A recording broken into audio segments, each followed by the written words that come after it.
Mesdames et messieurs, bonsoir. Bienvenue dans ce principal rendez-vous de l'information au sommaire de l'actualité.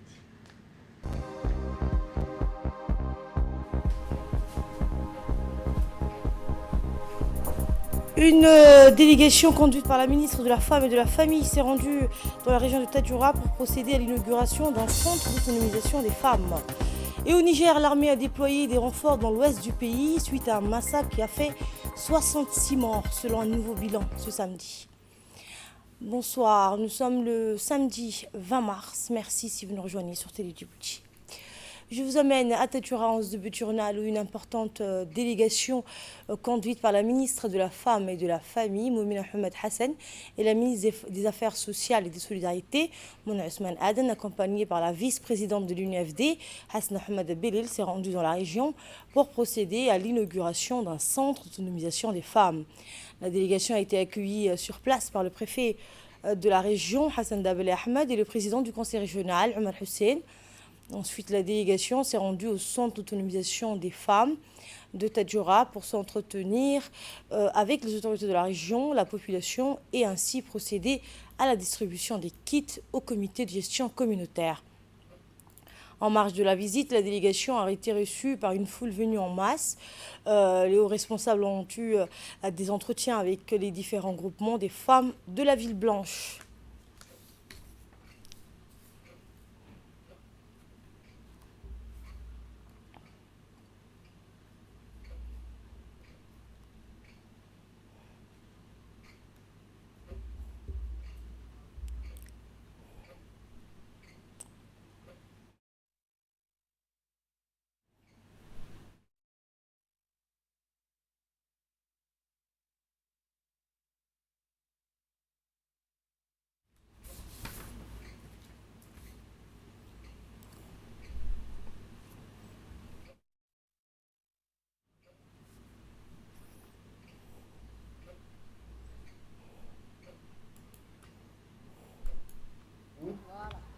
Sont très actifs dans les événements qui se passent à Tadjoura et surtout elles seront encore plus actives pour les événements qui arrivent dans les jours prochains et nous comptons beaucoup pour eux et je peux vous dire que c'est un siège de l'UNFD qui fonctionne très bien et qui collabore et qui travaille pour le bien-être de la femme et des citoyens tadjouriens en général. Et que ce siège va avoir des jours encore meilleurs avec des renforcements de capacité, avec des renforcements en matériel éducatif, artisanal, et j'en passe. Merci et soyez les bienvenus. Écoutons la ministre de la Femme et de la Famille pour plus de précisions. Les Tadjouriennes et les Tadjouriens de pouvoir organiser des belles choses. Maintenez le cap et Dieu vous aidera. La deuxième chose, aujourd'hui, les femmes de Tadjoura et les jeunes filles de Tadjoura ont un local. Ce local doit servir au développement et l'épanouissement de la femme. Donc c'est un espace où vous devez vous en servir pour apprendre, pour travailler, pour vous améliorer, pour vous épanouir et pouvoir sortir de la précarité. Donc, utilisez cet espace-là pour tous les éléments et les informations que je viens de citer. Comme vous le savez tous, le président de la République, à maintes reprises, n'a pas voulu se représenter. Mais à chaque fois que la population djiboutienne émet un souhait, il fait en sorte de l'exaucer. Donc je demande à la jeunesse djiboutienne et tadjourienne en particulier. La première, c'est le retrait des cartes. Vous avez demandé, exprimé un vœu au président de la République. Il l'a exaucé.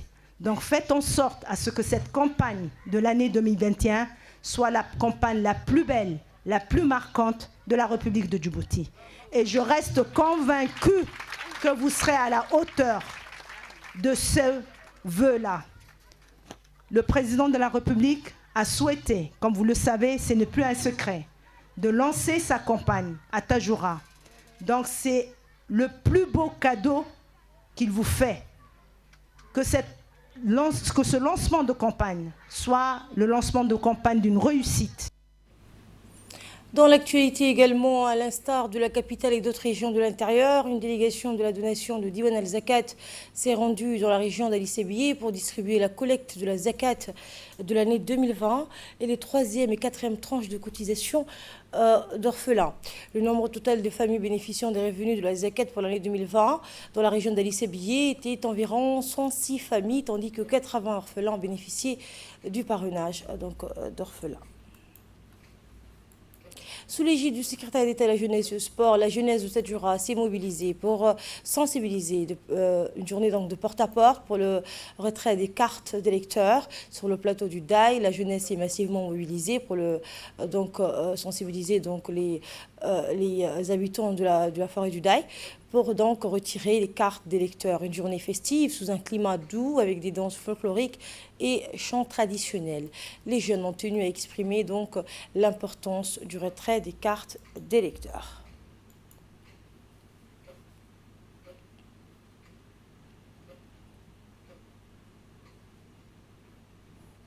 Tout à fait autre chose, suite à une panne d'eau des forages de Damadjoug à Tari al-Uneh, aussitôt alertés, les agents de l'ONEAT se sont déplacés sur place et ont entamé les travaux. Cette casse a causé la perte des nombreux mètres cubes d'eau, ce qui a provoqué donc une pénurie d'eau dans la capitale et les environs de Damadjoug.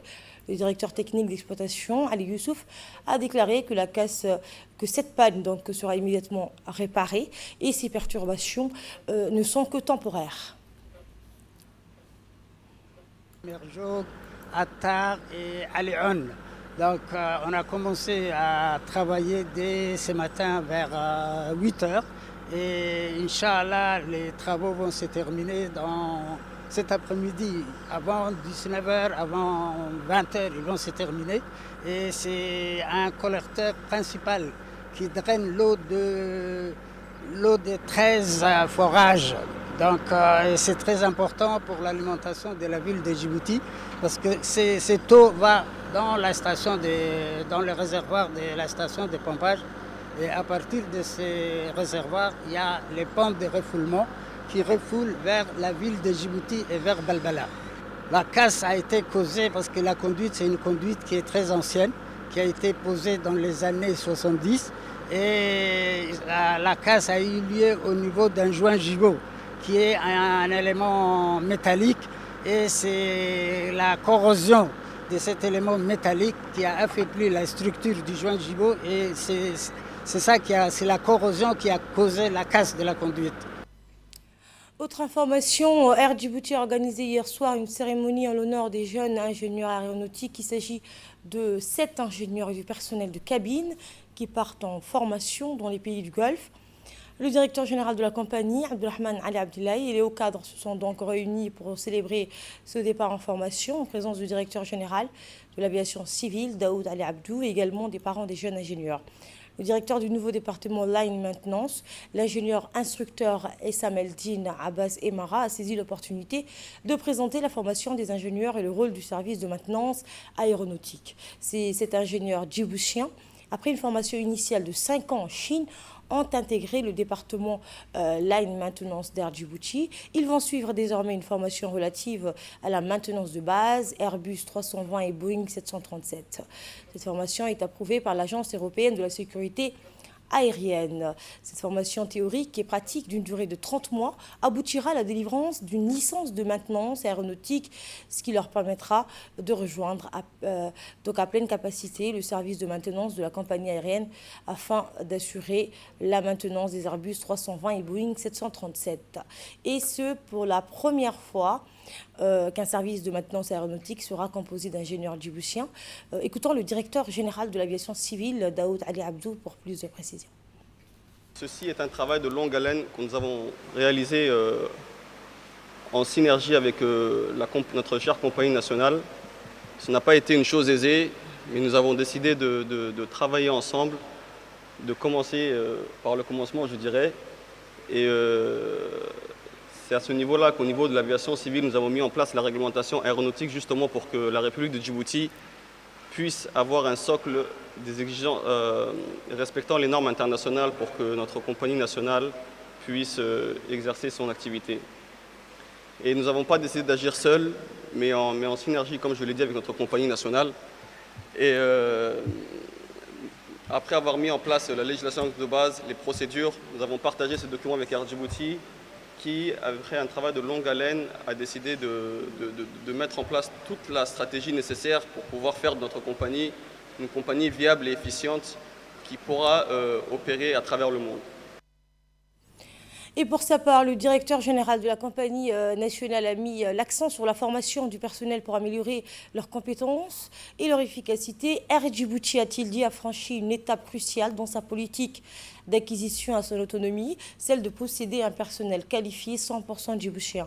Les pilotes djiboutiens partis en formation au Kenya il y a 2 ans seront très prochainement de retour, a-t-il dit, au pays avec leur commercial pilote licence CPL et approfondiront leur formation en Afrique du Sud pour certains en se spécialisant sur les ERJ 145 et d'autres chez Airbus. Dans l'actualité également, sous la tutelle du ministère de l'Éducation nationale et sous les auspices de la Fondation Abou Ahmed de la Ligue des écoles nationales arabes de Djibouti, a organisé jeudi la 5e édition du tournoi de football interécole qui s'est déroulé au complexe sportif du Roi Fahad. L'événement s'est déroulé en présence du président de la Ligue des écoles nationales arabes de Djibouti, Abdurrahman Abdi Ahmed, du représentant du ministère de l'Éducation nationale, du représentant de la Fondation Abou Ahmed et des directeurs des écoles arabes à Djibouti.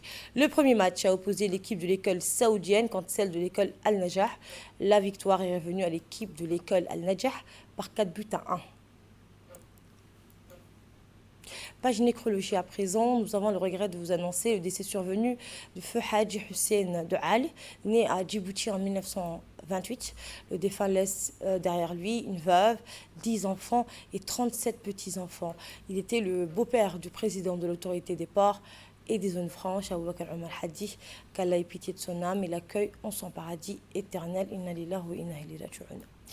Au Niger, je vous le disais en titre, l'armée a déployé des renforts dans la zone de Bani Bangou, dans l'ouest du pays, théâtre lundi d'un massacre perpétré par des djihadistes présumés qui a fait 66 morts selon un nouveau bilan.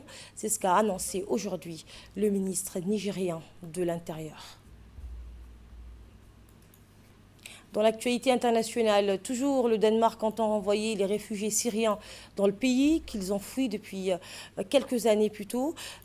Pour les autorités danoises, certaines zones de la Syrie sont désormais assez sûres pour qu'ils puissent y retourner.